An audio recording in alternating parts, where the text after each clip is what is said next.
beralih ke digital, bahkan biaya investasi digital lebih murah daripada membangun kantor-kantor.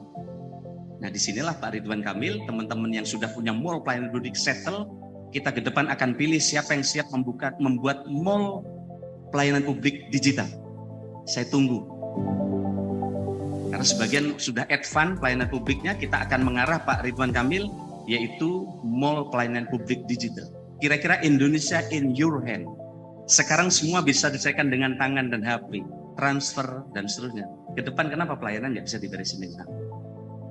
Melalui video yang telah kita saksikan bersama, pelayanan publik saat ini masih menghadapi berbagai tantangan, mulai dari proses yang berbelit, kurangnya transparansi, hingga potensi penyimpangan dalam pelayanan.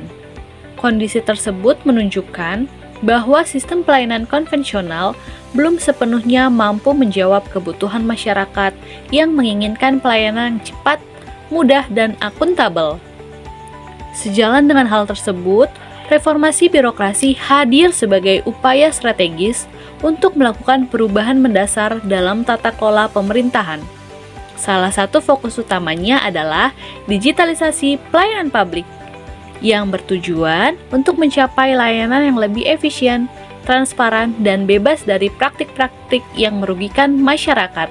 Oleh karena itu, pada kesempatan ini, kami akan memaparkan mengenai pentingnya digitalisasi dalam proses birokrasi, serta bagaimana implementasinya dapat menjadi solusi dalam meningkatkan kualitas pelayanan publik di Indonesia.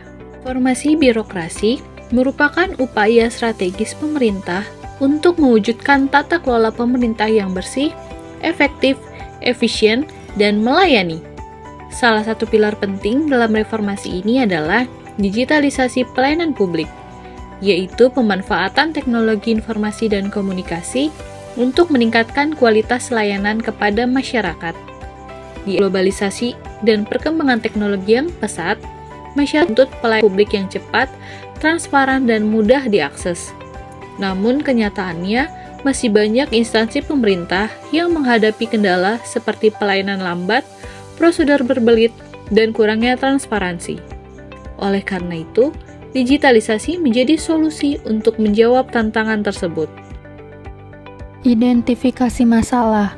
Yang pertama, pelayanan publik yang masih lambat. Proses pelayanan belum mampu memenuhi tuntutan masyarakat akan kecepatan dan ketepatan waktu. Yang kedua, prosedur birokrasi yang berbelit-belit.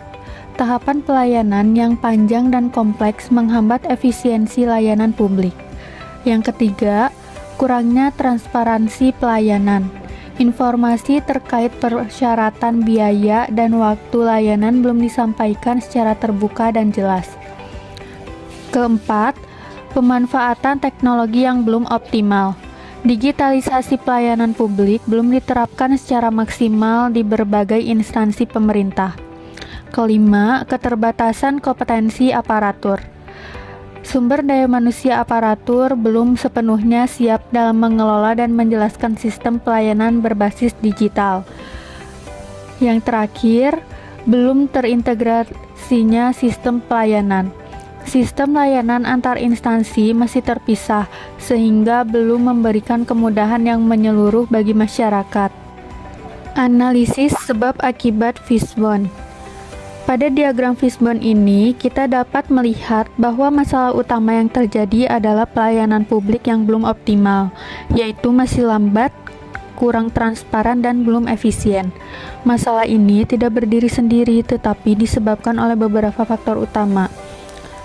Yang pertama, dari sisi prosedur, pelayanan ini memiliki alur yang panjang dan berbelit-belit. Hal ini menyebabkan proses menjadi lama dan tidak efisien bagi masyarakat. Kedua, dari sisi sumber daya manusia atau aparatur, masih terdapat keterbatasan kompetensi, khususnya dalam bidang digital, serta kurangnya responsif. Akibatnya pelayanan masih menjadi kurang profesional dan tidak maksimal. Ketiga, dari sisi teknologi, digitalisasi belum berjalan secara optimal dan sistem antar instansi belum terintegrasi.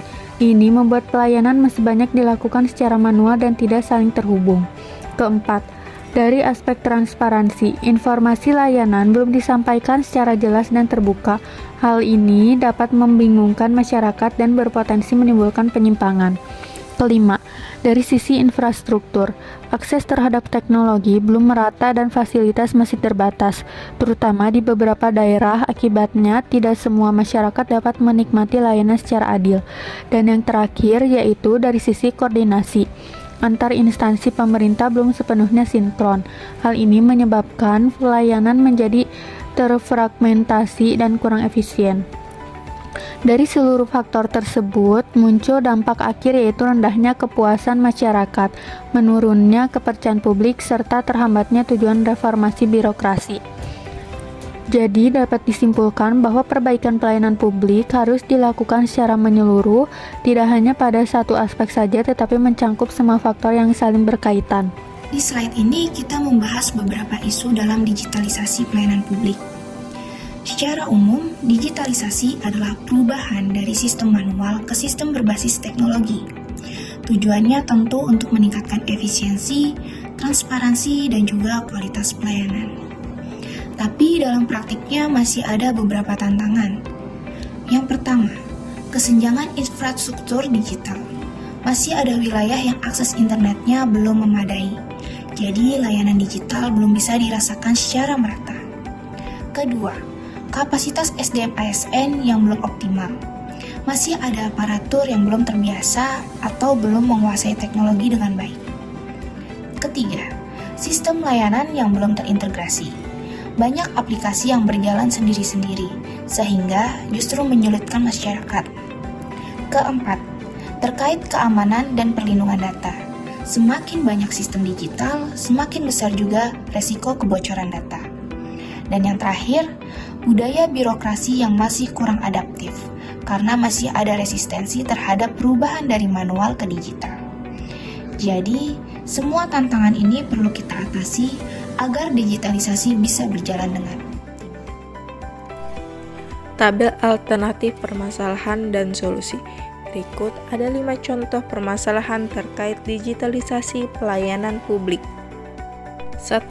Permasalahannya, infrastruktur digital belum merata. Akar masalahnya, keterbatasan jaringan dan anggaran. Dampaknya, ketimpangan layanan. Alternatif solusinya, pemerataan pembangunan jaringan dan dukungan pemerintah pusat. 2. Permasalahannya, kompetensi SDM rendah. Akar masalahnya, kurangnya pelatihan. Dampaknya, pelayanan lambat dan tidak optimal. Solusi alternatifnya yaitu pelatihan digital dan peningkatan kapasitas ASN.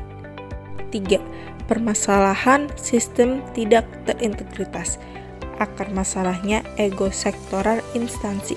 Dampaknya layanan tidak efisien. Alternatif solusinya integritas sistem atau super apps atau SPBE. 4. Keamanan data lemah. Akar masalahnya sistem keamanan belum optimal. Dampaknya kebocoran data.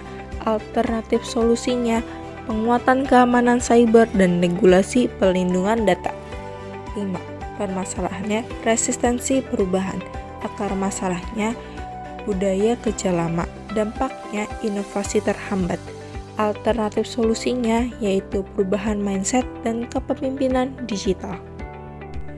Analisis dampak. Dampak positifnya yaitu 1.